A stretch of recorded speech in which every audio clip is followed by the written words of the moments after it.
સચિન વિસ્તારમાં ટ્રકની અડફેટે યુવાનના મોતનો કેસ હવે હત્યા તરીકે સામે આવ્યો છે। સચિન પોલીસની અથાગ મહેનત અને ટેકનિકલ સર્વેલન્સની મદદથી પોલીસે આરોપીઓ સુધી પહોંચી અને આરોપીઓ પકડ્યા હતા।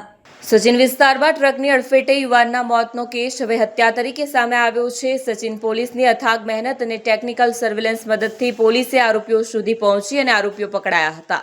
મૂળ યુપીના જૌનપુરના રહેવાસી અને હાલમાં પાંડેસરા બમરોલી રોડ ખાતે રહેતા બિપિન તિવારીએ પોતાના સાળા શિવકુમારના અકસ્માતમાં મોત અંગે સચિન પોલીસમાં ફરિયાદ નોંધાવી હતી।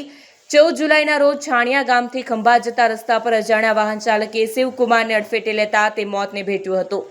તપાસ દરમિયાન પીઆઈ પીએન વાઘેલા અને ટીમે ગંભીર સંજોગો અને શંકાસ્પદ મુદ્દાઓને આધારે તપાસ વિસ્તારી હતી। મૃતકના ચહેરા પર ગંભીર ઇજાઓ હોવા છતાં ઓળખ સ્થપાઈ હતી।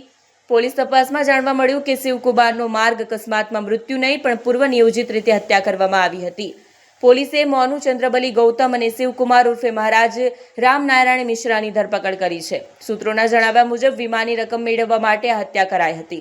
જ્યારે આ સીસીટીવી ફૂટેजेस આધારે જો है ટ્રકના સમગ્ર જો રૂટના અમે લોકો જો ટ્રેક કરતા હતા ત્યારે એવું જાણવા મળ્યા કે ટ્રકમાં જીપીએસ પણ ફિટ છે। જો આ ટ્રકમાં જીપીએસ પણ ફિટ હતા, જેથી આપણો જીપીએસનો બી અમે લોકો ટ્રેક કર્યા અને સમગ્ર ઘટનાક્રમ આ જ રીતે જો સીસીટીવી ફૂટેજમાં આવે ટ્રક અને આમાં આ રીતે જીપીએસમાં આવતી હતી, તો સમગ્ર રૂટ અહીંયા તક આયા બનાવ બને છે, પરત જતી રહે છે। આ આપણને બહુ જો એક ટેકનિકલ પુરાવો આપણને મળ્યા કે એના જીપીએસમાં બી મૂવમેન્ટ કેવી રીતે થયા એના બી આપણને જો આમાં મળ્યા છે।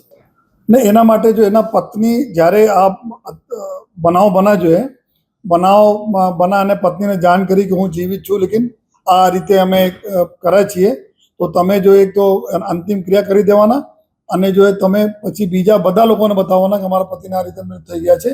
તો એના પત્ની બી જો બોલે છે કે જો ગુના બન્યા પછીનો તમામ જો ચીજો છે, જેટલા બી ઘટનાક્રમ બની આમાં તમામ સહભાગી છે। જો તો એના માટે પોતે જો ક્રિમિનલ તરીકે એના એક્ટ થયા છે। અત્યારે અમે તપાસમાં આ બી લઈએ છીએ કે બનાવ પહેલા બી એના પત્નીને ખબર હતી કે નહીં, આ અમારી તપાસમાં અત્યારે ચાલુ છે। સર્વોત્તમ હોટલ આવે છે કડોદરા, પરત જ્યાંથી લે ત્યાં પરત મૂકીને જતા રહે છે। પેટ્રોલ સર્વોત્તમ પેટ્રોલ પંપ પાસે કડોદરા બારડોલી રોડ ઉપર આવે છે જગ્યા, ત્યાં મૂકીને ગયા।